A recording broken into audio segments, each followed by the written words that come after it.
another horror movie about a reality TV show gone wrong and featuring a voyeuristic pervert played by the criminal dad from Kindergarten Cop. We watched Playing with Dolls, Bloodlust. We watched it so you don't have to, so you know what time it is. Horror, so bad it's scary. Splitting up is never okay. Plot, who needs it? Don't turn on the lights. Cars don't ever start, but that's alright. Running upstairs instead of out the door. Good acting, what do we need that for? Horrible horror, so bad it's scary. Enjoy the show, but not really.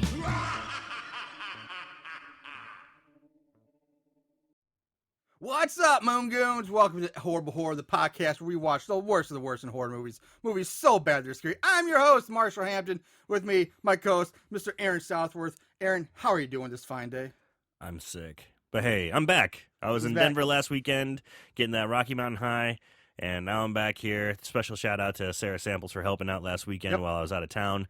Really appreciate it. Yeah, we had probably a little too much fun last week with that episode. That's going to be one of those that's not for everybody, but hey, for those of you who stuck with it for that one, I really appreciate it. You're a trooper. So yeah, this week's episode, before we get into the movie and everything, we have a few things we need to talk about right off the top of our head. I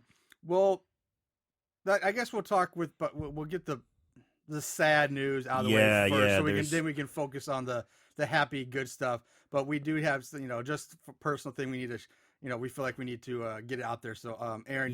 Our friend of the show, Ray Merrick, he's been a guest on our show. He does the Horror Syndicate. Big fan of horror, been doing horror for a long time. He's a comic book art. He's done, comic books on his own and stuff. He's cool guy, nice guy. We've plugged it on the show before. His wife had cancer, and unfortunately, she passed away last night. It was coming, it was expected, but it's still heartbreaking and very sad. She leaves behind a 3-year-old daughter and a 7-year-old son. But we like to say sorry to Ray Merrick. Check out the Horror Syndicate. Check out his site. It's a website, Facebook. And, of course, please help him out if you can. He has a GoFundMe set up for GoFundMe.com/Go Elizabeth, one word, capital GOELIZABETH. So, again, very sad news. Sorry to hear it, Ray. Yes. Yeah, it sucks. There's not much more to be said about it other than, it's tragic. It sucks. But, and we're not going to be able to do a proper justice on right. Here. So we're going to. It just happened. Yeah, last it just night. happened. So we're going to move on and get into what, continue on and try to get back, keep things normal. So again, now, moving to more a little fun, happier news. We're continuing on with our March Madness horrible horror movie March Madness bracket, whatever. What do you call it? It's like horrible horror movie March Madness bracket or something. Whatever. That's the official title. That's the official title. We're putting that on a t-shirt. The brackets, as we had last week or so, we had Phantasm take on Camp Massacre. I think that was a no-brainer. Yeah, that was a pretty easy one. That was obviously Camp Massacre won. Camp Massacre is the worst. Phantasm we did kind of like, it's a classic, but how good is it really? Yeah, a lot of people can. Yeah, and at the end of the day, we both liked it, but no. Oh, you didn't. I did not like it. At the end of the day, Aaron liked it. I hated it. I couldn't get. I did not like it. But I know a lot of people view it as a classic, so I knew there'd be some turmoil there. After that, we had Charlie's Farm taking on I'll Always Know What You Did Last Summer. Mm-hmm. And another pretty lopsided victory. I'll Always Know What You Did Last Summer took the cake. That one moves on to the next round. Yeah. Not surprising me there. I agree with that one. Now in the battle of our cheerleading movie, we had Spirit Camp taking on Cheerleader Camp to the death, and we saw Cheerleader Camp to the death beat out Spirit Camp to move on to the Sweet 16. And now this was the one that blew my mind. Like this was the one. I just say blew my mind, but this was a tough one. This is one where both these competitors could have been Final Four We had Earth Day taking on Dahmer versus Gacy. Yeah, man, it's like when you have a battle of such big contending It's like- shitty movies. It's like Duke going up against Kentucky or Right, something like that it's in the like- first round. Or It's like this is the one to watch early. Yeah. Yeah, like this should be the championship It match. could be. Yeah. And surprise, the voters chose they chose Dahmer versus Gacy. Yeah, Part of me think I just don't know enough people saw Earth Day to really count it and a vote, but God damn, both those movies were they fucking fucking horrible. suck. Though. They Either were way, both really bad. one of them was getting easy Yeah. out because they both should have been much further deeper into this. Yeah. So Dahmer versus Gacy moves on, and then we had Zombies taking on Drainiac, Mhm. and another surprisingly lopsided victory. Zombies Yeah. actually won, which blew me away. Like I'm thinking, okay, I just don't think enough people, like I said, Earth Day, just enough people saw Drainiac. Because if you would have seen that movie, I think you would agree that was I almost wanted to throw the vote to like put like stack the bout a bit, but I was like, I can't. Yeah. I can't do it. But my vote would have been for Drainiac. But Zombies is moving on, and then today's matchup, which we closed down just a little while ago, we saw Clown Town taking on Terror at Baxter U. And then this was another landslide, unanimous. Baxter U takes it. Terror at Baxter U moves on to face Zombies in the Sweet 16. Yeah, so and a really quick shout out. We had some consistent voting from people on our Instagram page and Facebook page. Yeah, so- there's a lot of same names popping up again. So we're gonna give you a shot. You know, Yeah, go like ahead. Bruce Comedy, GBHBL, Wee Creepy Nook, Captain Wacky, Tequila Siren, X Tina Downs or Tina Downs, I don't know. Scott 28883, Nachos McWerewolf, The Future Home Brad, Sarah Samples, S Samples, friends of the show, Yeah, of course. Cold Lantern Connection and Chris Samples as well. You guys voted quite a bit. We had other people voting in, but hey, Those we'll are give you a names shout out when you're voting all the time. Yeah, Hey, those are the ones we saw. pay a attention lot. to us. We'll pay attention to you, baby. Woo! So to update you on the next battles to keep an eye out for, we have Terror Train taking on Silent Night, Deadly Night 2. Then we have Hellbride up against Thanksgiving 3, which is another battle of the shit of the Oh. shit. That's a tough one. Man, that is tough. Clown Camp Massacre going up against Holla. Hallows Eve takes on Leprechaun. Then we have the original Killer Eye taking on the Trap Door, which fuck is an A. I know what my vote's for. I think that's one of my finalists right there. Yeah, that could take yeah. the cake. Oh. And rounding out the final of round 1 is New York Ripper versus Holla 2.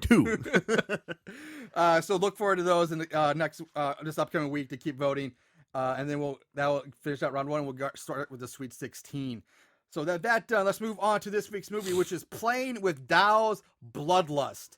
Now, this is the sequel to the 2015 movie Playing with Dolls, and this one was released on January 21st, straight to DVD, January 21st, 2016.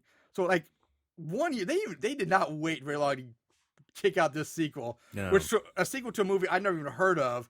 No. And you can't even find the original. I could not find the original So online I was anywhere. wondering about the title too. Yeah, I was like Playing with Dolls, Bloodlust, and I was like, usually when you have two titles, it means it's a sequel. Yeah, And I was exactly. wondering that too, and I'm like, all right. I didn't do any research. I've been sick. I've been out of town. I've been, ugh. I will say I probably should have said, maybe I might say it again later, but this movie, in a way, very much reminded me of Blood Valley, Siege Revenge, that piece of shit. To me, it's kind of similar in nature to that one. This one was written and directed by Rene Perez, who was also the editor, cinematographer, and the producer for this movie. With a lot of hats. One man machine. You can find this movie on, if you really want to. It's free on Amazon Prime. You can also find it on YouTube, iTunes, Vudu, and Google Play. Now the cast. Now again, really, they're all pretty much no names except for one guy who I hesitate to even call him a name. But we're gonna talk about Andrew Espinoza Long, who plays Rodrigo in the movie. He has 34 credits to his name and he's got some interesting movie titles, to say the least. Gay porn. I don't know if it's not gay porn, but it's like, I don't know if it's like Cimex softcore porn or those crappy like. Lay it on me, brother. What do you got? We got Escape from Pleasure Planet. Why would you want to escape? Yeah, exactly. It sounds like a pretty good place. Yeah. To stay. Paranormal Sex Sex Experiments. Paranormal Oh. Sex Experiments. Paranormal sex experiments. Yeah. Not experiments, sex experiments. Okay. Bad Girls Behind Bars. Oh, okay. Bikini Model Mayhem. Invisible Centerfolds. And That doesn't make any sense. no, College Co-eds versus Zombie Housewives. We're going to find out. Yeah, we have to find that one. And he was also a contestant on the short-lived reality TV show "I Want to Work for Diddy," which I think which I think was on VH1. Chappelle made fun of that show, and he, like, I remember that. Oh man, that's the only way I remember that show is because Chappelle was making fun of it. That's on the Chappelle show. the only way you remember is because somebody else made. Yeah, made it fun was of ridiculous. Yeah. So that takes it. Then we have Colin Bryan, who plays Magnus.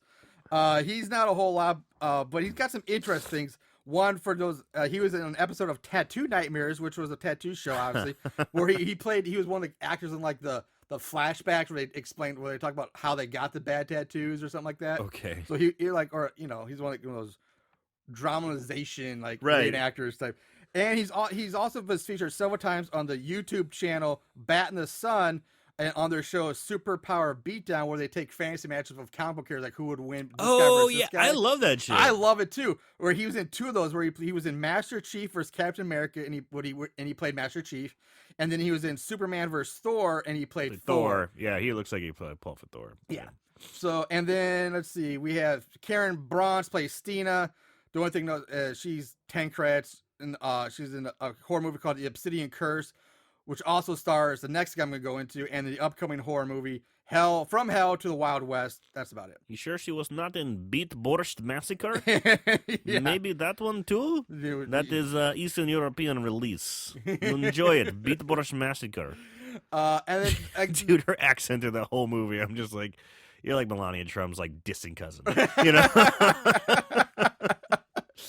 and finally, the get for this movie, which, if you even want to call it that, Lay it on me. is Richard Tyson, who plays the Watcher. He's got 120 credits, including horror movies Hayride and Hayride 2. He was in the original Playing with Dolls, where he played the same character, but he was also in Black Hawk Down, which was actually a good movie. One of the shittiest movies of all time, Battlefield Earth. He was famous in that. Oh, it's so bad. It's good. Kingpin, the bowling movie. Oh, I love Kingpin. There's something about Mary. Just watched that yesterday. And he was also in an episode of Red Shoe Diaries, which was like the old HBO. Yeah. Dave Duchovny, he like would read these letters to his dog, and like they would have like the acting played out, and it was like softcore half-hour like show, like a Penthouse Forum guy, right? Editor like reading letters from Dave sent in. But Red Shoe Diaries, dude. I remember being a kid staying up late at me night, too. I was like, I got some titties. Like I sneaking. To download it to my spank bank, go back upstairs, take care of business. Yeah, you got this right way you can see some sneak some titties in when you're a kid. Yeah. But is probably most noticeably, or at least for me, he was definitely most remembered for his role as Crisp, the asshole criminal villain dad in Kindergarten Cop. Ah, all right. That's where he's from. Because at first I was like, holy shit, that's Kindergarten Cop guy. And then I looked at like, it was. Did I tell you a story about Kindergarten Cop? Oh, about a couple years ago, I was at the bar with my buddies, with like Gray and some other guys. So at the bar with a couple buddies, and we're watching TV. It's like a Sunday afternoon, and we're getting hammered. There's nothing on TV, no sports, no nothing. There's a guy sitting at the end of the bar who's not with our group, and we're all kind of being loud. And whenever another friend shows up and goes, "Hey man, Kindergarten Cop's on TBS. Why don't you turn that on?" Sure enough, the bartender's like, "I don't care." She turns it on, and it's on mute, but there's music playing. But I'm dictating the whole movie because I'm doing a horrible Arnold impression, but everybody's finding it funny.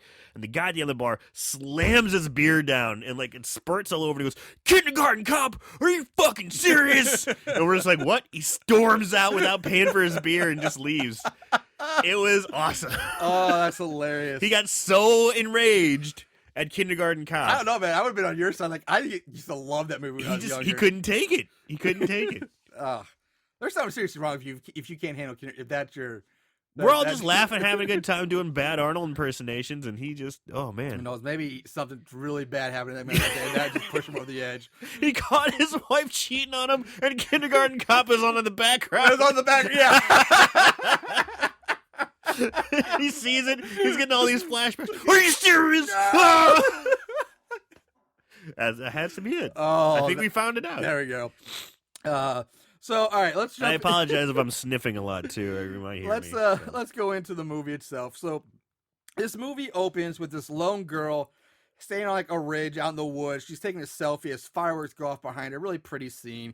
And as she walks away off screen, we see a masked killer just walking up the ridge right behind her and just follows her off the screen. And he's armed like these homemade weapons. Like one's like a sledgehammer, and then the other one's like this rough, like tooth, savage-looking cleaver saw. Yeah. It's brutal looking. It's big too. It's big. Yeah, it's really big. So then he just cuts away to this guy in a cave who's sitting at a desk watching a monitor, smoking a cigar and drinking wine. And on the desk in front of him are 18 cell phones. Did you count them? I knew you did. 18 cell phones. Pile of old flip phones. Yeah, You know? and like a large fucking hand cannon of a revolver, like Barry from Resident Evil. Right. So we go back to the girl who finds this camera mounted on a tree, and as soon as she reaches out to touch it, she's grabbed by the killer, and this killer just brutally hacks this girl's arm off. Just brutally starts hacking her apart. Dude, there's no foreplay. No. It just goes straight to the penetration. Yes, it I mean, does. they just grab her and whack, whack, whack, whack, whack. It's gruesome. Yeah. It's very gruesome. It's very bloody. It's very, you know, I mean, it's close up of the this. effects are very visceral. Yeah. And, ugh. The effects may be the best part of this movie. Yeah. So he hacks off her arm. She drops to the ground, and then the killer's like, "Nah, he's not done," but he walks away to go pick up his sledgehammer, and he just kind of strides up to her, and in one fluid motion just smashes her head in with the hammer in one brutal swing, and the resulting cranial devastation is pretty awesome. Yeah. It's pretty sick.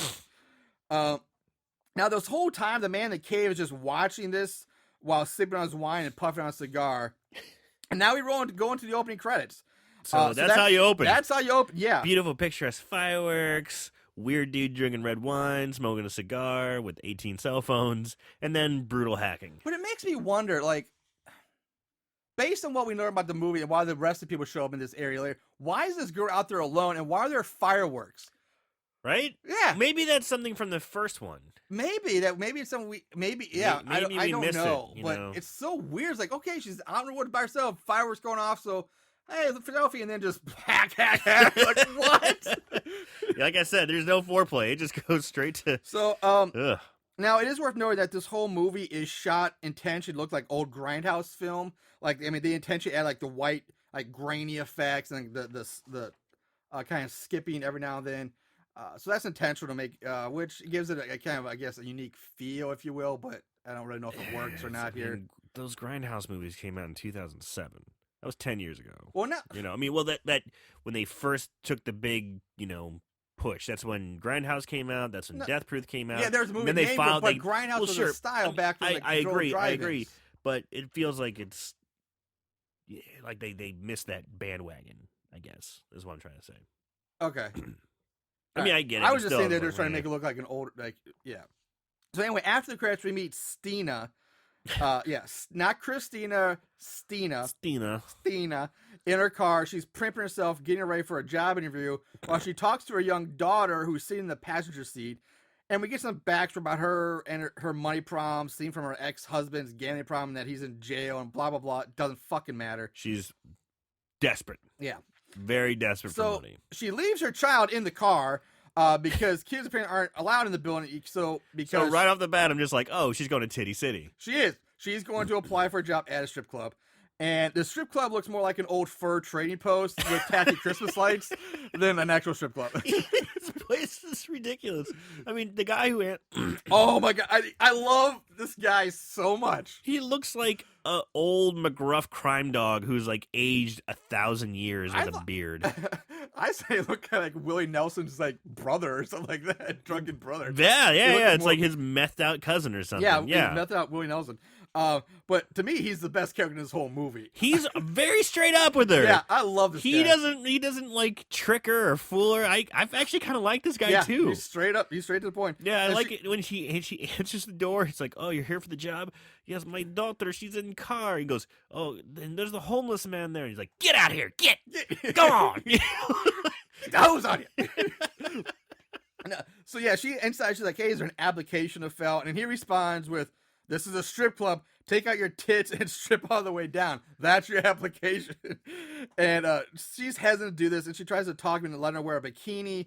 But again, he's like, look, it's a strip club, and you only have one qualification, so take him out and show him off. Yeah, I mean, but he's not being crude he's about not it. being like crude and like creepy and scuzzy and like pervy. It's weird. He's like just being very straight Yeah. and honest. He's just like, look, you can make money. It's like, if you're not going to show your tits, this job is not for you. No. So either you're going to be doing it, and you're going to have money tonight, you have money tomorrow night, you have hundreds of dollars the next night. Yep. You'll have money, I guarantee it. But you got to take off all your clothes, baby. Yep. You know, he's just real straight with her.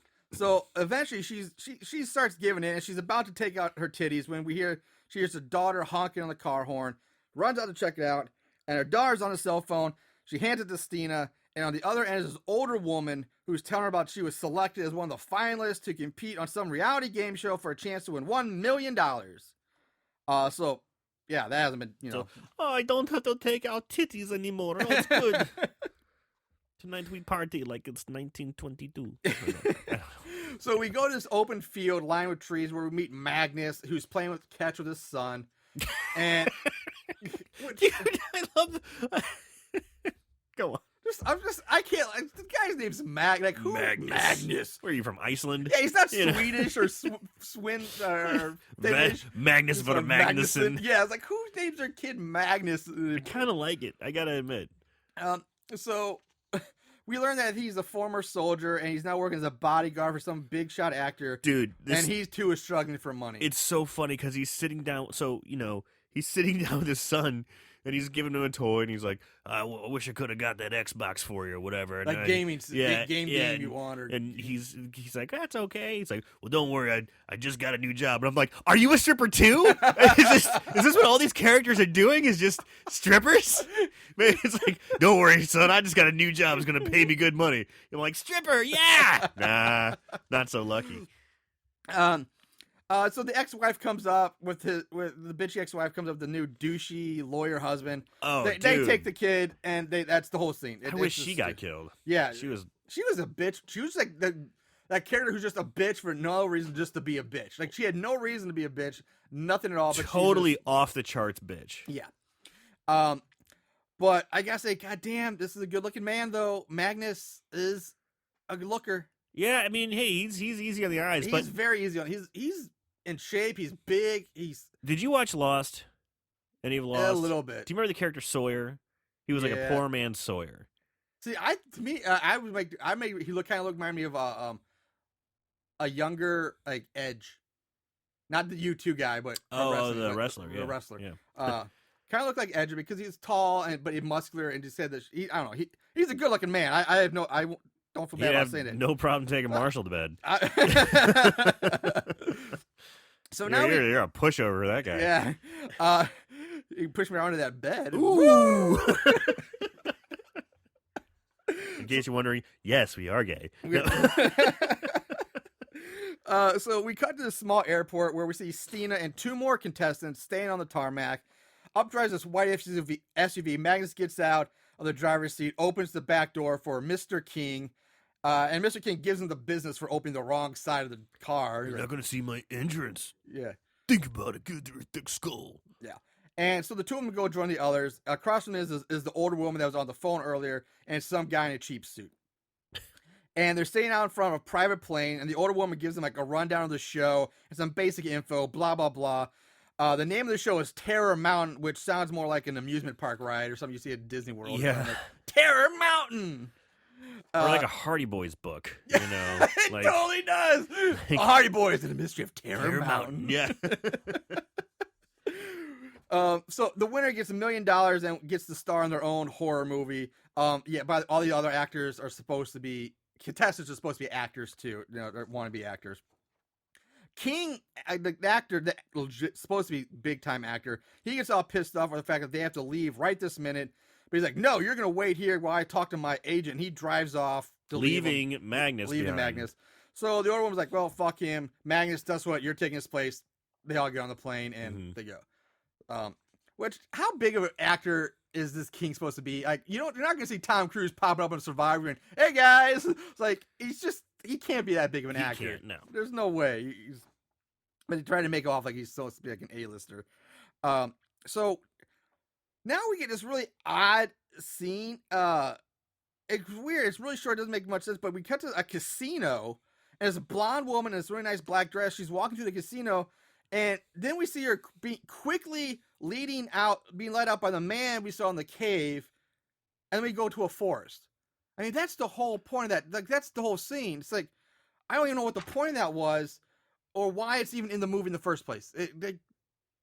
Well, the sense I got, because it's, the guy was watching before what was happening. He's the watcher or whatever. I think you're about to. I do have a note right here about my one theory, but go on. I think you're about to say. Well, is that he was being informed. Oh, the contestants are arriving. Yeah, you need to come with me, sir. Yeah. Ooh. That's exactly what that's what I got. But it's like why you put that in there? You could have just had him. Well, I mean, the way maybe it was to show that this guy's fucking loaded, or maybe this is his casino, or maybe this is his. That's the impression I'm getting, is that maybe he's loaded. I don't think he's. I don't know. Maybe. It just seemed weird and out of place. But it doesn't matter. So we cut to the forest where we see the killer now ascending a hill, carrying a gagged and tied up woman over his shoulder. He drops her on the ground and just beats her with a bat till she's dead. Just beats her. I mean, that's it. That's what happens. Yeah. So now we see a silver SUV pull up to like this super sweet, large mountainside cabin, quote unquote cabin. It's like fucking it's a house, mansion. It's a large house. I won't know if I call it. Yeah, it's huge. And all the contestants get out along with the older woman, and we get more info about the show, and that all of them are going to be hunted and stalked by a killer who's played by another actor, and that the last person to stay at the end of 1 week is the winner. And the older woman leaves them inside. She tells them that everything they need is here: food, water, washer, dryer, and that there's cameras everywhere. Before going on, I did find odd that when she said, "Oh yeah, we have a washer, dryer here too." I just found that odd because the second she said, I realized not a single one of these people have brought any luggage with them whatsoever for an extended stay on the show. Yeah, they don't have. Well, because that was the whole condition, was you leave right now. Yeah, but you would still think, if you're gonna make it, you'd still have clothes packed or whatever. Like, it's so weird. Like, they're gonna be there a week, no clothes, no toothbrush, no clothes, nothing. I just find it weird. It's just bad. Washing those same pair of undies over and over, over and over. You're there. You want to get that nice stank on it. Get that nice original stank. Jesus. So OG stank. Sorry. So maybe we'll keep the killer away. Who knows? Maybe. Probably like it's like a scent, pull him to you. So I smell that stink. He's close. That stink. That's that old good stink. He's right close. there. That's that OG stink. So the sexy black girl gets all excited about walking around the house naked because she wants all the cameras on her. Sexy too. She is super. To go back to the old days, she is super fly. Yes. Super duper fly. So after her little spiel, the older woman leaves, and when we see her leave, you can tell she's walking rather quickly. She's like, she gets her ass into the SUV, and in the driver of the SUV, also it happens to be a man decked out in camouflage battle fatigues and wearing tactical gear, right? Which is like a little odd for a driver. Yeah. Like, wait a minute, something's up here. And the driver says he doesn't have a good feeling about the big guy because he's too observant, and the woman says that don't worry about him. They drive away. You never see him again. One thing I do like about when they recruit Magnus to be on the show, he goes, "I'm not an actor." She goes, "Don't worry, none of them are any good anyway." And I was like, I was like, that's kind of the theme of this movie. Because dude, that lady can't act worth a shit. No, she couldn't. I mean, the four aren't bad. The main four really aren't that bad. No, we've seen worse. They're not, yeah. But, man, everyone else around them that has been in this movie so far, namely her and I guess the bitch. That line when she's like, when the man in cheap suit like says like to her after King, he's like, well, the boss, what are we going to tell the boss? And she's just like, I have an idea. I Yeah, can't even deliver it the way you she. can't It's even do so that bad. I have an idea. Yeah, it's so bad the way she delivers Yeah. that line. So inside, Magnus finds a large file sitting on the fireplace hearth, and he calls the others over to look at it. And Stina is like, "Oh, is it a clue?" And Is it the clues?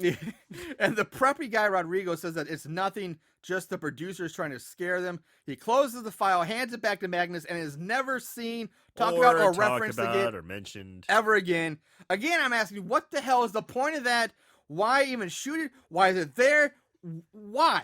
What's the point of that? No callback, nothing. We never see what's in it. They never even talk about it. It's just a complete waste to even have that there.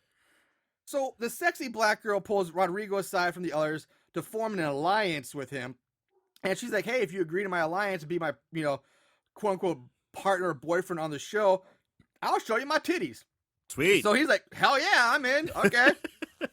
So she's about to lower her pull down her already low cut shirt to flash from her amazing looking cans, when suddenly a light flips on in the room behind her, and there, standing there, is the killer. Rodrigo sees this and is so scared he falls down to the ground. But instead of saying anything like, holy shit, there's somebody here, there's the cure, who the fuck's that? He just says, I need to get some fresh air, and leaves. He's like, holy fuck, there he is. Who's that? I gotta go with some fresh air. She's thinking to herself, I'm so hot, I knocked him down with just the sheer thought of me showing off my Just boobies. the sheer idea of my titties knocked a man on his feet. God damn them, some sweet titties. Yeah, some sweet titties. Nothing happened. So it's just, it's just so stupid. I mean, okay, so I'm going to go out on a limb and say maybe he didn't mention it because they're in a competition for $1 million. Is he going to say, the killer's right there? Maybe he wants to be, a little more sly. I thought about that too, but even then I'd still be like, But the acting didn't sell it. then it'd be like, if he would have made that choice, it's like, oh, after he gets scared, it's like, oh, okay, I'm going to take this opportunity. But he just said he's going to form an alliance. And he's still like, the very first time you see the killer, he's like, even if it is the fake killer and you think it's fake, like, holy shit, there he is, run. And he doesn't even like, it's so poorly executed. All around. So time passes, and we see the man in the cave as desk against smoking, watching his monitor. And that's all he does. He sits and watches. Henceforth, that's why he's called the Watcher. More time passes. Magnus and Stina start up a conversation about the show. In comes the black girl. She drags Stina away, so they can go call dibs on the bedrooms. This is a lot of slow shit going on right now. Although in one of the bedrooms, they notice they walk in like, oh, what's that smell? And they find something on the bed covered with a large blanket. So when they flip the sheet back, they find this badly mutilated and decaying body. And the body's had like its chest cavity ripped open, its ribs are all exposed. It's like black and like charred. It's Burned, pretty like decaying. it's It's pretty good looking. Yeah, it's not bad. So they run the room They screaming. scream. Yeah. We get more shots of the man in the cave watching as the killer stalks through the cabin now. So the killer's still in the house. Yeah. Just kind of bopping around. And he's a big dude. Big guy. Meanwhile, He does not have twinkle toes. He does not. Dunk. They even kind of emphasize that when he's walking in. Boom, boom, boom. But how is he so fucking silent the rest of the time? I know. So meanwhile, Rodrigo and Magnus, they're talking outside when the girls come running out, tell them what they find. While that happens, the killer enters the bedroom, pulls out a pair of women's panties, stuffs them inside the exposed rib cage of the body, then gives the body like a few pats on the chest, like attaboy. Yeah, boy. And then carries... Two pats. Two pats. Two pats. And then carries the body out of the room. All right. What? Here's a question. They didn't have any bags. They didn't have any items. No. Where the fuck did these panties I know. come That's from? what I thought too. Like, whose underwear are those? Where'd they come from? And why are you stuffing them in a rib cage? Like, what's the significance of this? So Magnus leads them all back inside to the bedroom, which, of course, is now empty. And Rodrigo is like, oh, it's just all part of the show. Blah, blah, this is all stupid. He leaves. After the black girl leaves, Magnus tells Stina that movie props don't stink and that this whole thing smells like death. I know, because I was a soldier. Yeah. And this starts to worry the Watcher in the cave, who says that Magnus is too smart to be an actor. And I'm like, really? It doesn't take a genius No, to it figure really- this out that it really that a doesn't. fake body wouldn't smell. That guy is pretty smart. He can't be an actor. They're all idiots. He has a sense of smell. He must be. What? He's as observant as an animal. He can't be an actor. So It's now, pretty bad line. yeah. So the watcher picks up one of his 18 cell phones and he calls. He just picks up a All you need is one. Yeah. All you need is one. Why do you have 18? And he calls Echo 7, who is one of his, I guess, mercenaries that's perched way up in a tree in camo. He's got an M16, deck down tackle gear, all that. And the man wants to know who this new Magnus is, and he's told that King backed out and that he's being replaced by Magnus at the last minute, which again makes me, how the fuck does Echo 7 up in a tree know this? Shouldn't he be calling the old woman or the guy in the suit? We saw like what happened? Exactly. Not the guy perched up in a tree who hasn't even seen or been around any of these people yet at all. Echo 7 knows it, man. He's in the loop. He's up there on his Twitter. You know, he's not really doing a good job watching the perimeter, but man, That's he's why he's in the tree. He's the only one who gets the signal for Twitter and That's what social it media. is. That's what it is. He's the radio tower. I gotta call my Twitter guy.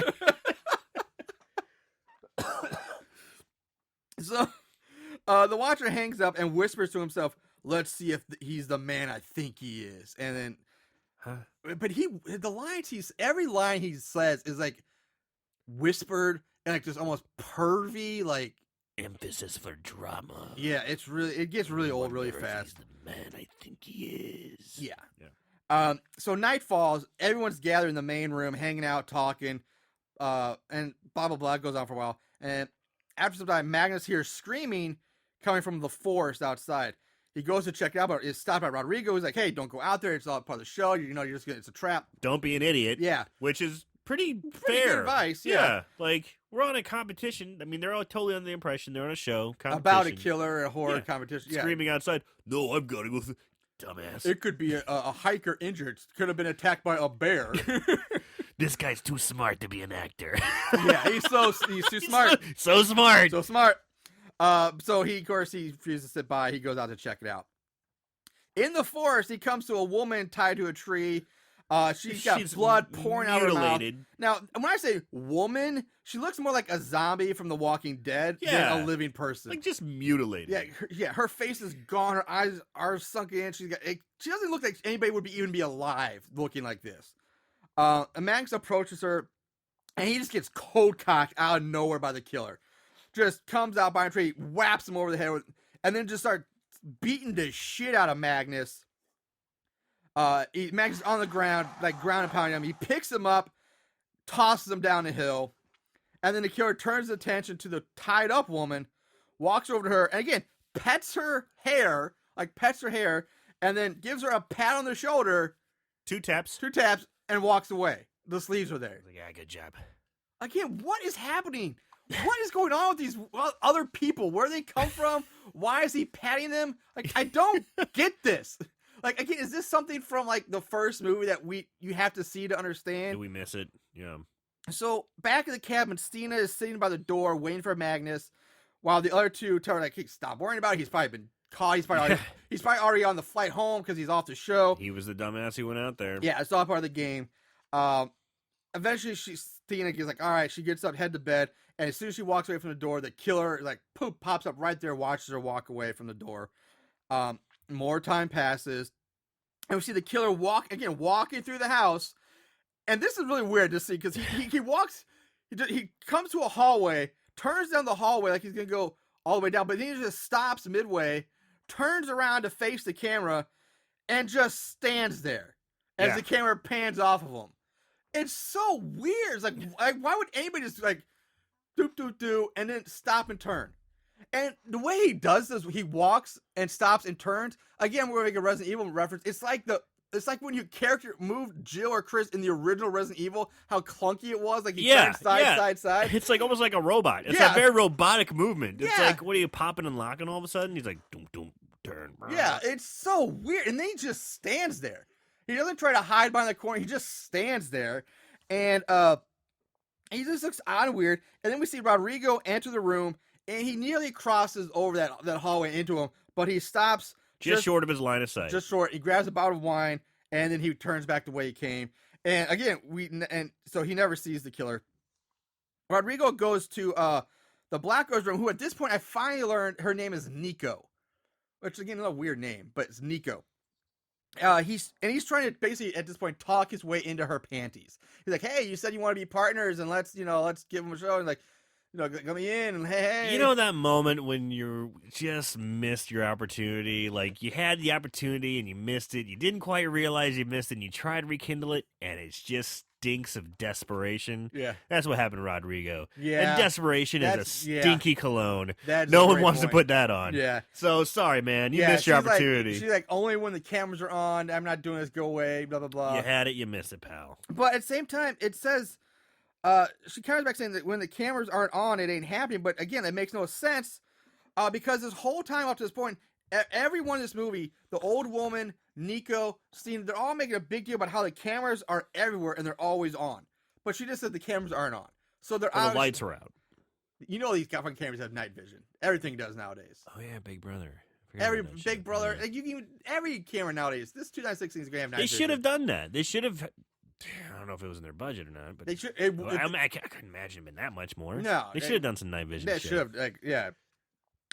Way to go, doll parts. Look. So anyway, so yeah, she tells him to go to your room, rub one out, and leave me alone. So he heads back to his room and he hears a noise. So of course he goes to check it out, and he comes to the second floor balcony and he looks over the balcony to see like a shadow moving on the floor below. And that's when he gets donkey punched by the killer, knocked out cold, and it's I love it. I love it. He comes down. The killer comes downstairs carrying Rodrigo over his shoulder, and we see that the killer's like crazy savage cleaver is hanging from a rope from the ceiling. That's what's dangling back and forth, creating the shadow. And he grabs on his way out. Mornings come, and we go to like the killer's like killing grounds. And which is like the side of like what looks like an old collapsed fallen tree or something. It's a wooden thing. It's like part shack, part fallen tree. Yeah, it's really odd. Like a tree smashed through a small cabin or something. Yeah, maybe that's. I can't really figger out what it is. Yeah, but it an interesting. It looks sight. Like shit. Really, I kind of thought it was an interesting kind of. I didn't mind it that much. I would like the summer there. I wouldn't say it was that, but I was like, okay. I mean, for a film location for a killer's, killing ground. I guess a good way of putting it. Okay. Yeah, that's what I get. So there's body parts like hanging from chains, and like even like a whole torso with arms and a head hanging from a chain. Yeah. And they're just off in the woods somewhere. And we see Rodrigo. He's tied up, chained, face down to like this basically a large tree that's fallen. Yeah, and when you say chain, I mean he's roped down and chained. And big, thick, fucking zoo chains. Big ass wrapped chain. down. Yeah. So he's not going anywhere. He wakes up. He sees the killer sitting nearby, playing with another corpse. The killer gets up, goes over to Rodrigo, and he picks up a bat along the way. And he just starts beating Rodrigo's like calf with this bat. He whacks him a few times in the calf, like he's tenderizing the meat. He's whacking it pretty hard, but not hard enough to really make you go, "Oh God!" I mean, he's hitting it pretty hard, but still, it's not like I thought it'd be really like whack, be more like he's just more like it's a firm smack. Firm smack. Yeah, but not an. I'm thinking it's to myself like a firm spank or something like that. I'm thinking that's gonna hurt, but it's not gonna break the bone. Yeah, it's definitely not a bone. Yeah, this is not. So I'm like, what the fuck's going on? Yeah, I thought the same thing. And then he gives up the bat and he picks up his trusty like savage cleaver, and he starts just to hack on that same leg. This is when he goes to town. Yeah, this is where Rigo's screams are muffled by the gag, and the killer just hacks the leg until it is completely cut off. Again, so maybe he was tenderizing. That's what I thought. That's what I'm saying. Maybe he's tenderizing the meat. Got to soften up this meat so I can get down to the bone. And again, you get a lot of close-ups of this. Good effect. Good effect. Yeah, looks really gross. It does. It's very visceral, as you said earlier. Rodrigo passes out from the pain as the killer undoes.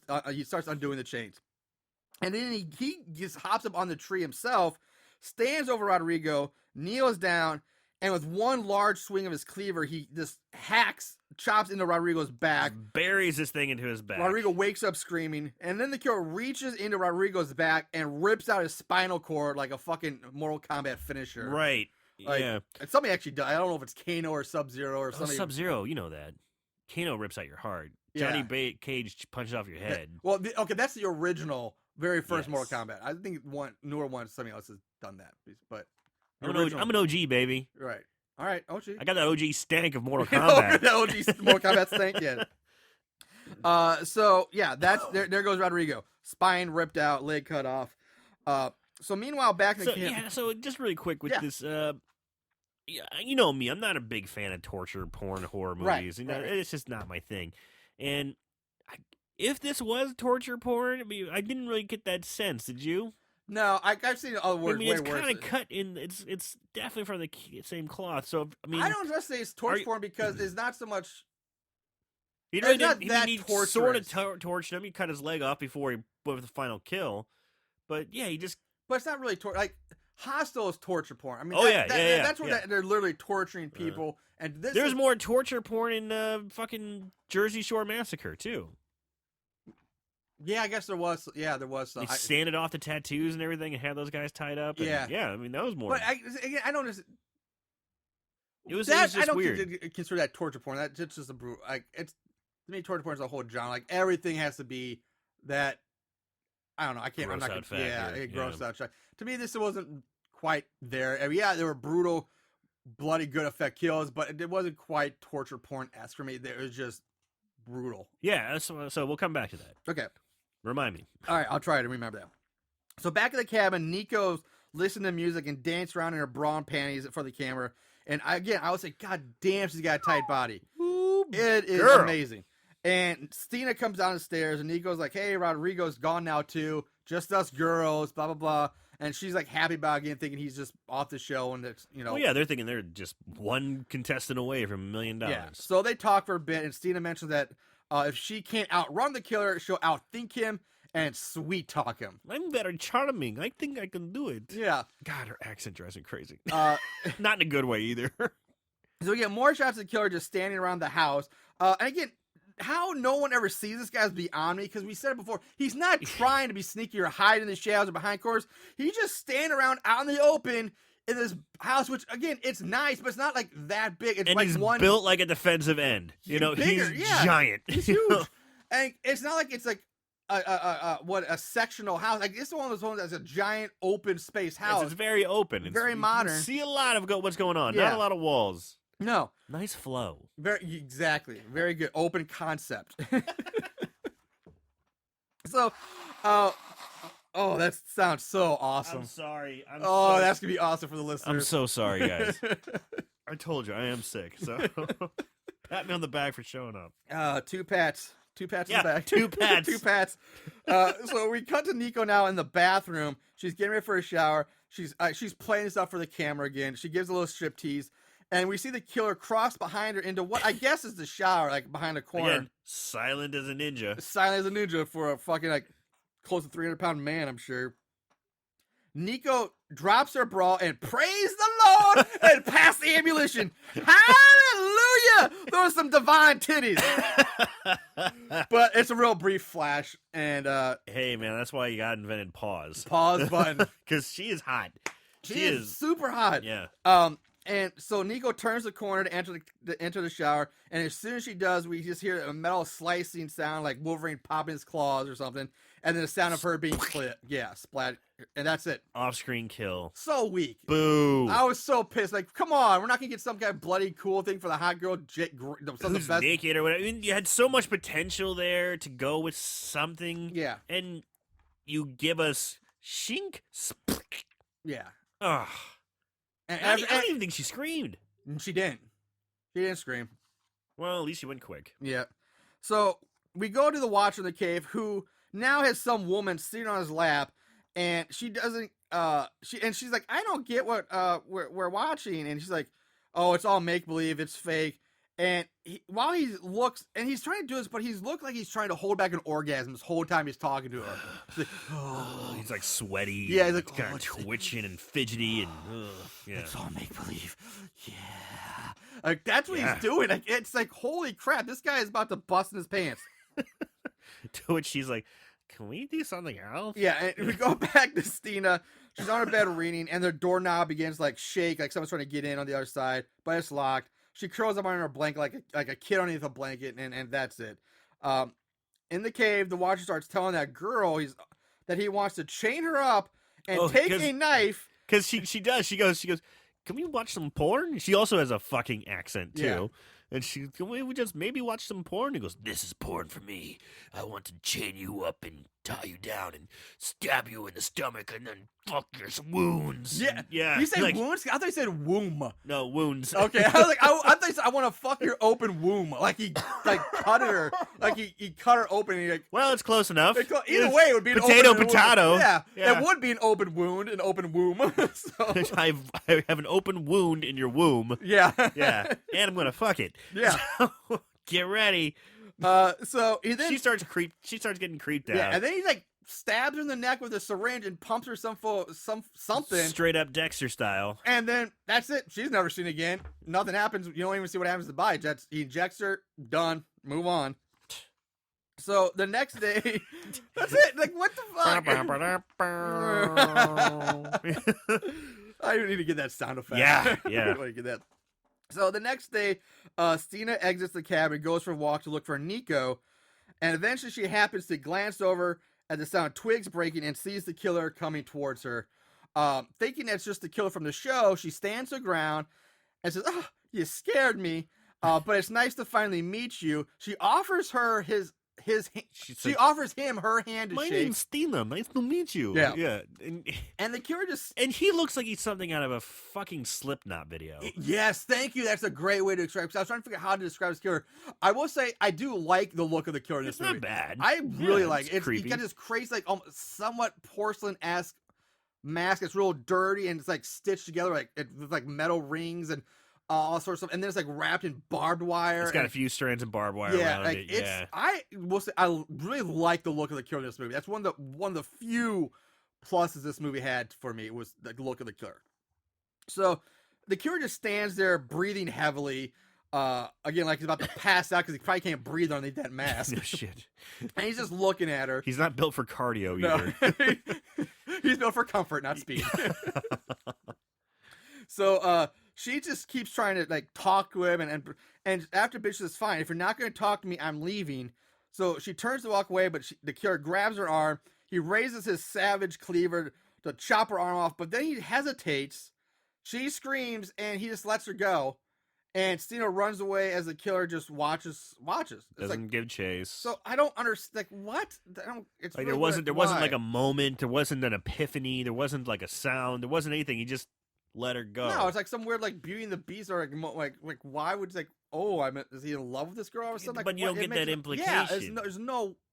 Yeah, and there's no sense to why. They don't explain either why he lets her go. So she runs back to the camera and starts yelling into the cameras about how the killer, quote unquote, actor went too far and blah, blah, blah.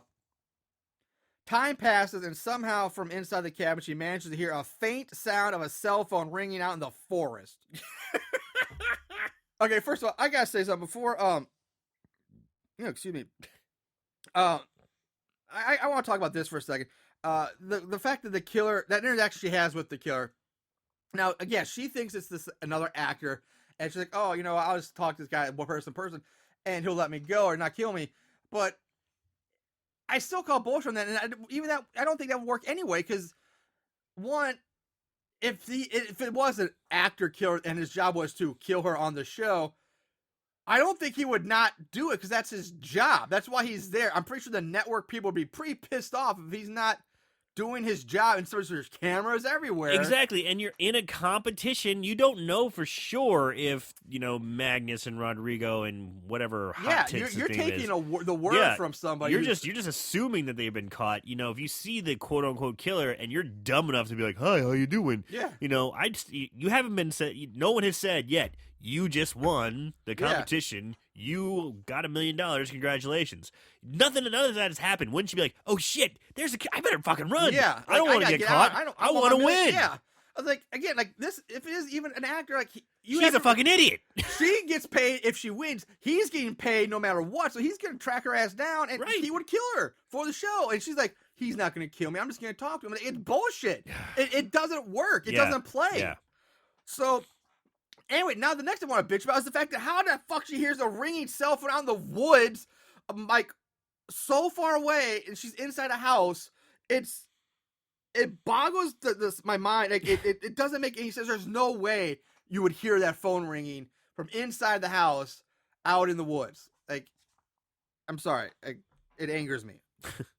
So anyway, the ringing leads her to this bloody body chained to a tree, which has a horse skull over its face, and a cell phone, like, I guess, Now that glued to the mask and the skull. No. It's like somehow it's sticky. It's stuck on the horse taped skull. on Yeah, down. sticky tape. Now the body, is that the girl that just got dextered?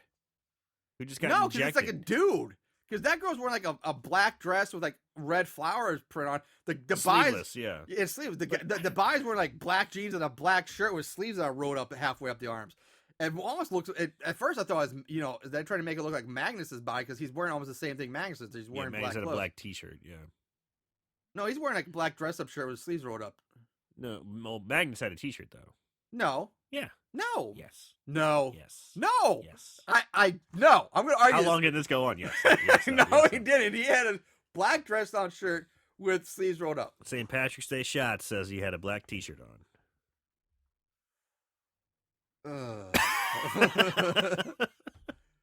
All right. Either way, we both win. Either way, we both win. So yeah, fuck it. All right. Anyway, so she takes the phone off the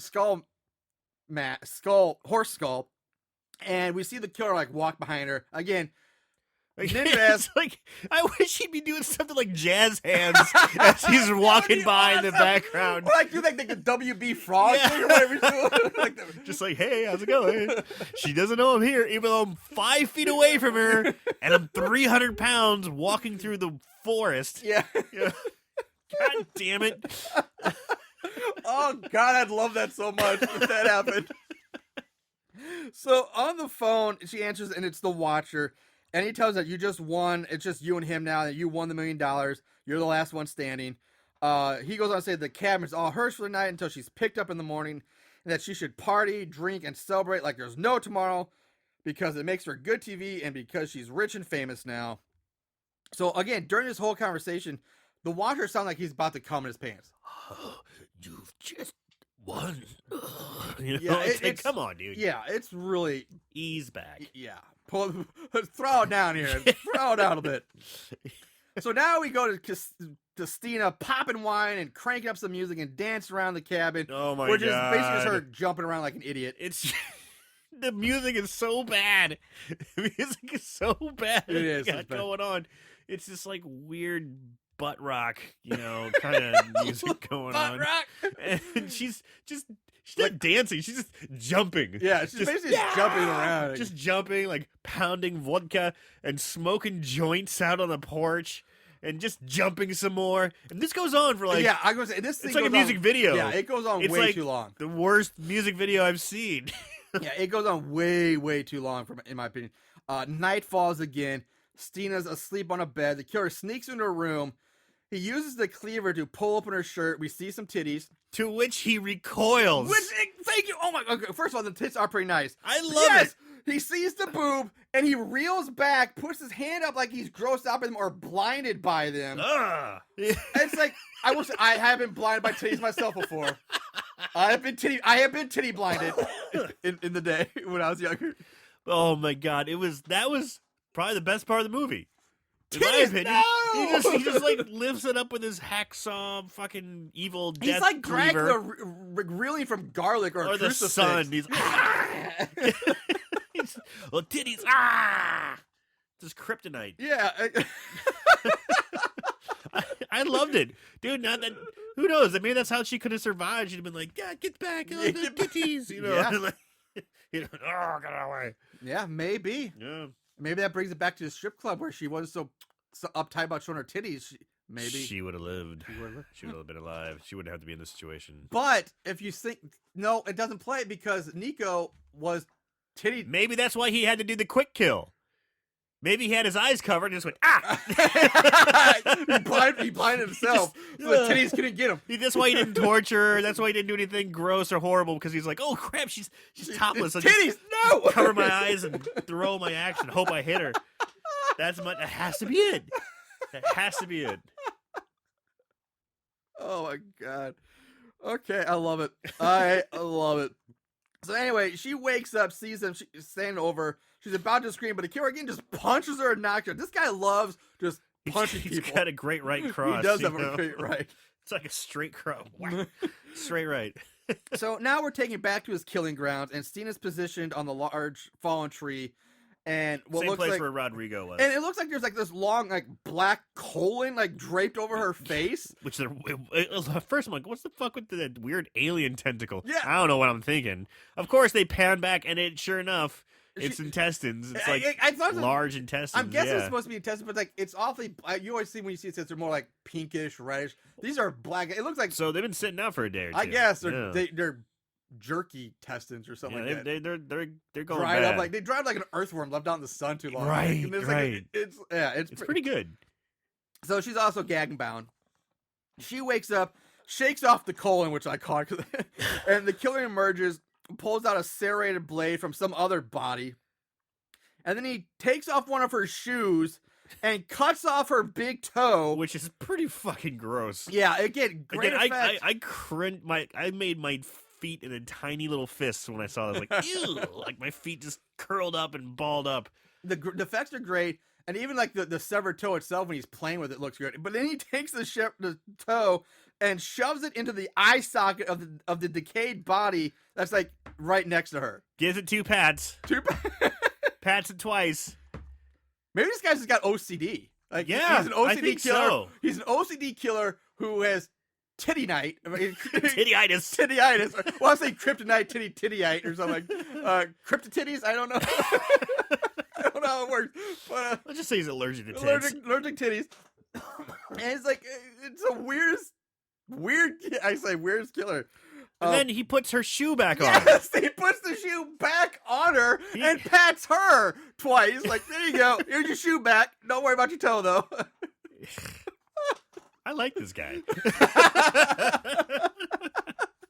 He's definitely unique. Yeah.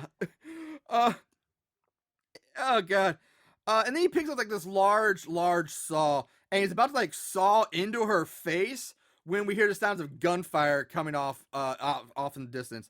And he puts the saw back, grabs his sledgehammer, and off he goes into the forest. To investigate. Now we cut to Echo 7 still up in his tree perch. He's on his walkie-talkie. You know, his Twitter feed. Yep. And he's asking if someone fired a shot.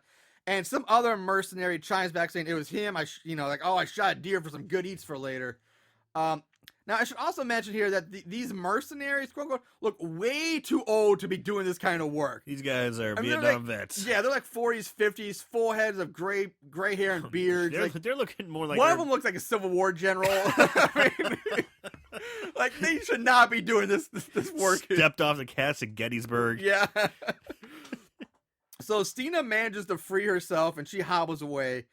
Echo 7 tells the deer hunter that he's not supposed to be inside the perimeter because it's not safe. And right on that cue, the deer hunter gets smashed in the back of the head by the killer's sledgehammer. He's dead. Stina limps through the forest trying to escape, but of course she's grabbed by the killer who pops out from a tree and carries her away. Which, this is like the worst case of like killer teleporting in this movie. Yeah. Because he goes off screen. Let's say he goes to the west or east. We'll say east. He goes off east. She gets off and she heads west. Sure. And she gets a good Makes decent amount. perfect sense. Yeah, a good decent amount away. And we saw him kill a guy, and then she's always out in front of her, the ambusher. It's like, how the fuck did you get there? So That's pretty bad. yeah, it's the worst. It's really the worst case in this movie. So the Watcher is even closer to busting out at this point because he's about to hit those vinegar strokes. This is the climax. It's coming. And so the killer has Stina pinned up against a tree. He's holding her by like the neck, one hand by her neck. He raises his hammer and is about to bash her skull on. And to what should be no one's surprise, in comes Magnus to save the day. Dun, dun, dun, dun, in his black t-shirt. Magnus grabs the killer's arm and on the downswing, and he stops it. And Stina gets tossed aside. The killer punches Magnus again, knocking him down. And at this point, we see Stina trying to pick up a large rock. And the killer is staying over Magnus, about to kill him when that large rock is launched into view, hits him in the chest, not toppling him over. And I just had to laugh at this so hard because when we see her trying to pick up, she's struggling like it's this huge boulder, and then she's able to throw it like a Nerf football all of a sudden. Dude, it's that Eastern European steroid strength. Oh, I I mean, think this she rock, has. this thing is launched at this guy off screen. It's like out of a cannon. Dude. And it's supposed to be this little 120-pound woman like launching a boulder at this guy. It reminds me so much of like Star Trek, you know, and like Captain Kirk's fighting Goron or whatever his name is, and they're throwing boulders at each other. They're bouncing off stuff.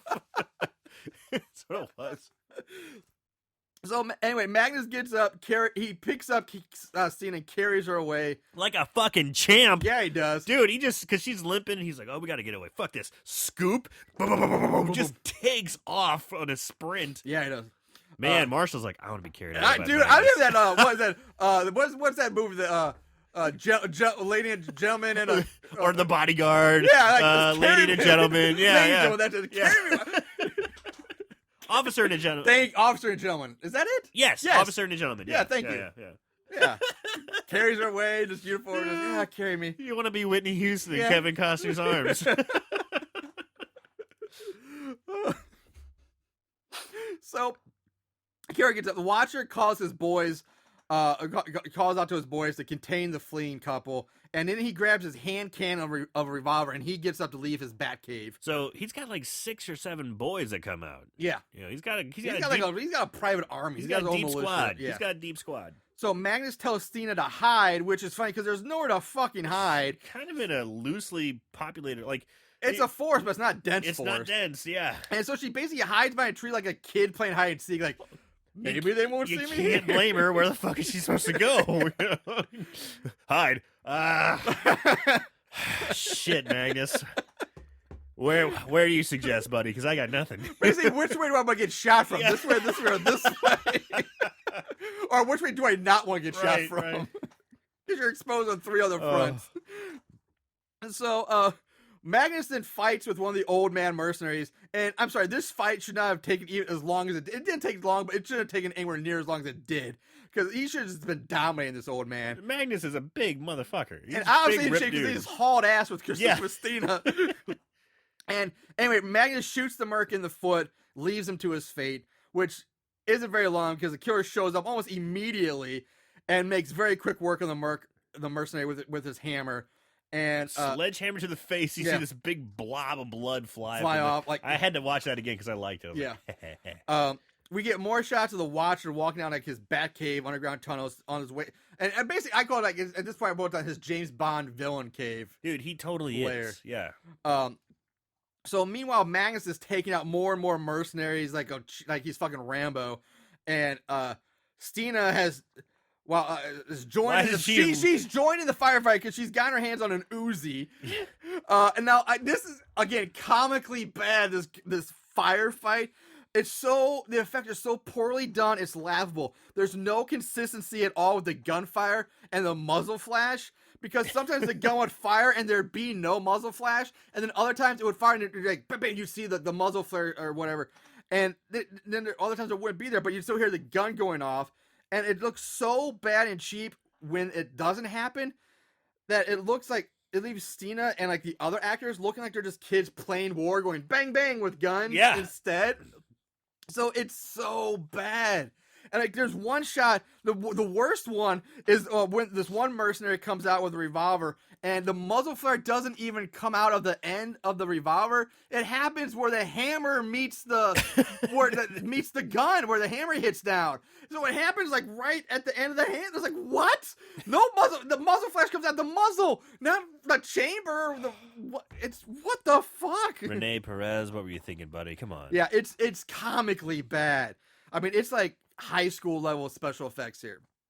So finally, the Watcher emerges from his underground base. Yeah, so they kill all the bad guys, or kill all the or most of them. They kill a lot of them.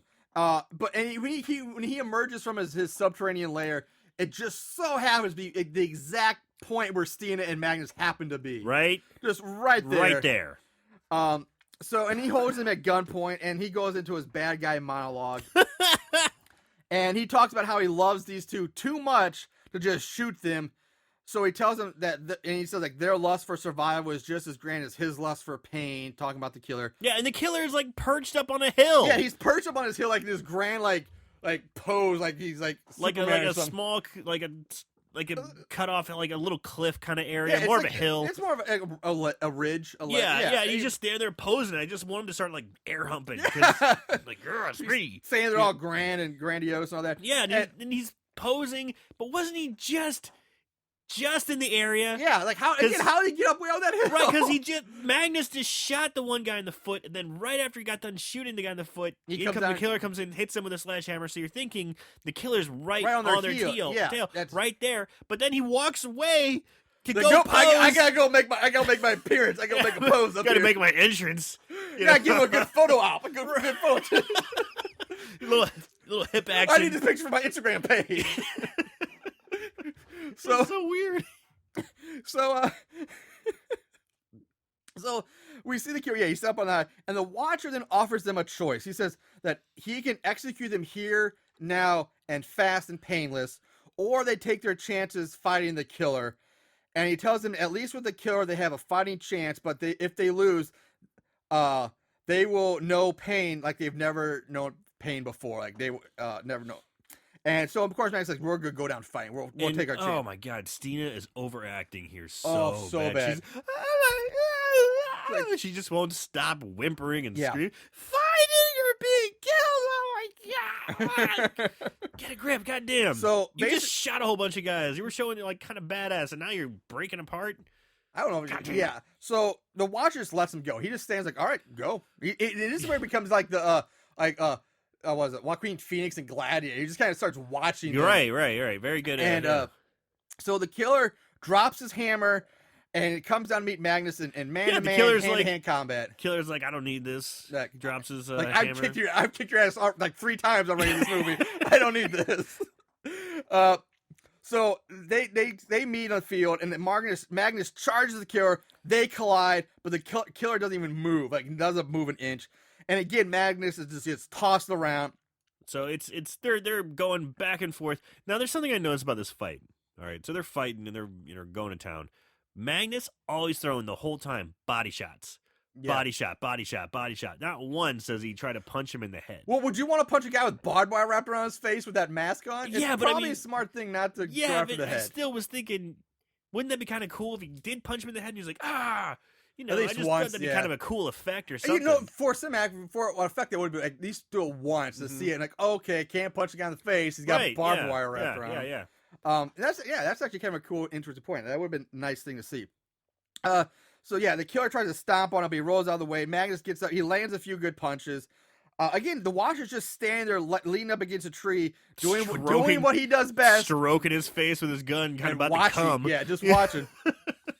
On the edge of orgasm, point, of course. And Stina's just standing around screaming and watching as well. Yeah, why isn't she launching more cannon rocks? Yeah, no rock throwing this time. No shit. She doesn't try to do it. She just stands there. Just. So the fight between the Magnus and the killer goes on. They each of them landing blows and all that, until the killer grabs Magnus by the neck with one hand and starts to choke him. Like he's fucking Kane from WWF. And Magnus counters back doing the same. He grabs the killer by the neck and starts to choke him with one hand. And this exact, I shit you not. So now we have the two of them standing there choking each other like Kane and the Undertaker trying to choke slam each other. Literally written in my notes right there. That's what they're doing. Dude, it's so funny. It's straight out WWE. Yeah. He told me 2 people trying to choke slam each other. It's always like the big men do that, too. Big Show and Kane or Undertaker. Right. It's always the biggest guys. But they're there. They're interlocked. And then we get a quick shot of the Watcher just standing there watching. And then blackout. Roll the fucking credits. Are you fucking kidding me? That's how this ends? I'm leaving. Bye. What the blue fuckery is this bullshit? I shit you not, Moongoon. The film ends with like the goddamn Sopranos. Like, just blackout. Worse. Fuck you, audience. Worse than the Sopranos. Yeah. I'm guessing the filmmakers just gave up and said, fuck it. Like, we're done. Over. This is a giant middle finger to everyone who sat through this garbage of a movie. Yeah, that's perfect. Yeah, it's a big. Hey, you made it this far. You want to kind of find out what's happening. You come along this far on the ride. Fuck yourself. You. Yeah. God damn it. So, oh God, I did watch the credits. Like, in the credits, there's a section that reads the musical score, composed and performed by Rene Perez, also known as the Darkest Machine.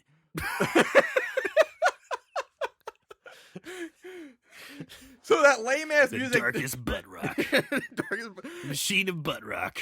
And there's another one that says special thanks to San Quentin State Prison for releasing prisoner AYO 886 for the duration of filming. And then in the credits it says AYO 886 played by Slasher, which contradicts the thank you message, by the way. And IMDb also says Killer plays AYO 886 / prisoner. So either way, it contradicts itself. They're trying to make like a real prisoner play this guy, because then they have prisoner playing killer and killer playing. Yeah, they fuck it all up. Yeah. What they're trying to go for. It's stupid. It doesn't matter. that's it. Yeah, that's it. You know what, Phil? Fuck the ending of this movie. God damn it. Oh my God. I'm so mad. Like, I know. So now, is there going to be a third one? Will we get to see? Maybe that's where the third one picks up. Maybe that's what they want to do. Yeah. Maybe that's how the first one is. There's another blackout with the girl standing on the ledge taking a selfie, like, hey, and then blackout, and then who knows? Who fucking knows? I can't find the first one. Nor do I know if I want to watch it after this. Right. But I am curious now. Anyway, so let's move on to favorite kill. Don't act like you didn't love it. Favorite kill. I'm so disappointed. Me too. All right, favorite kill. Not a whole lot, but some pretty bloody ones at that. So, Aaron, what's your favorite kill? Graphic. I think, bloody graphic. Sure. I mean, my favorite kill, I think, was the guy who got shot in the foot, and he looks up, and the killer's just walking past, just like he's fucking taking a stroll in the park, and hey, on my way, whap! Just smash his face, and I love the glob of blood. Like the half of the head. It looked like half his face or something got thrown up in the air, and he just keeps walking by with style. Yeah. He's just like trucking along. Oh, hey, what's up? Doesn't even break stride. No, exactly. Doesn't break exactly. stride. That's my favorite kill. Like, I know they had the effects on other ones, but that's fine. That's your. I watched it twice. I was like, oh, I gotta see that one again. No, the way you describe it makes me like it more. Like it was fun, just like it's so quick. But I'm gonna say my favorite kill was probably the opening kill. The girl. That was my second one. Yeah. The arm, and then her head getting just caved in. And being that's the open, like, okay, he did not fuck I'm around. like, oh, this might be decent. Like, Yeah, what are we in for? yeah, And then it was just all downhill from there. So, but yeah, my favorite It's kill like was the opening. riding a tricycle when you're a kid. Like, this is fun. I like this. Then And he all of a takes sudden, there's a hill. Ah! Or I'm gonna say, or the train wheels come off and you just crash your head, fall off into like a thorn bush or something like that. You're a thorn bush. So, why were thorn bushes so much of a risky thing when we were kids? I don't know. They're always stupid. They're always like cartoons of every thorn into thorn bushes all the time. Like thorn bushes are everywhere. All right, let's move on to odds and ends. Not only did they watch these films, they researched them too. Ugh, what is wrong with these guys? All right, ratings for this movie. IMDb gives it a 2 out of 10. That's pretty fucking low. Yeah. Rotten Tomatoes, it's not even on the site. Not just a no tomato score, but no audience score. I mean, it's not even there. It's pretty new. Well, it's been a year. I mean, they have newer movies than that on there. And then Amazon gives it a 2.5 out of 5. You couldn't even get 3 on Amazon. Yeah. You know you're doing something wrong. Exactly. Plot keywords. Yeah. By the way, odds and ends is gonna go real fast this week. Plot keywords. None. 0. No panties? No panties, which is it could have been panties. Like they get stuff. Yeah, because those panties got stuff to do with ribcage, and also and Nico's wearing dancing panties. she's dancing around in her panties and leopard stuff. skin panties or something, animal print. God, are we becoming panty weirdos now? Oh God, damn it! You remember what they were? And I'm like, you're right, they were. God damn it! Yeah, fucking panty people. That's some onomatopoeia for you, I believe. Trivia, none. Don't give a shit. None. Nothing. Budget, none. No budget. So yeah, we're going real quick. We do get to go to 5-star reviews. Is this your guilty pleasure? 5-star reviews. Man, we shredded through that. Yeah, because there was nothing there. So 5-star reviews. 1. There's only one from an Amazon customer who's anonymous. Didn't even want to put his name down. But Renee Perez. probably says, God damn, this is a well-made flick. I only wish there were 60 more like it. 5 stars. That's it? That's it. But however, there was a 10-star review on IMDb. Okay. IMDb gave it 2 out of 10. Yeah. And this is so if it wasn't for this review, Yeah, it probably was like a 1. it'd probably be like a 1 or half a star. Half a star, yeah. So So that just IMDb, shows the overwhelming amount of 1 stars it must have. Yeah. This movie has to be the worst thing I've ever laid eyes on yet. I was unable to turn it off, giving it a score of 10 out of 10. It featured everything you want in a movie, from acting that looks as though it was dubbed over with the original actor's voice in a Batman kapow ugh type manner. Yeah. The effects were amazing, though. They must have spent upwards of $15 on the makeup and $500 to rent the cabin. I hope the director, producer, story editor Renee, what's his name, who did everything, probably shot the movie himself, uses a bigger SD card next time so we get to see the whole ending of his film. 10 stars though. Good So, on you, Anonymous. I like that. Yeah. That's pretty funny.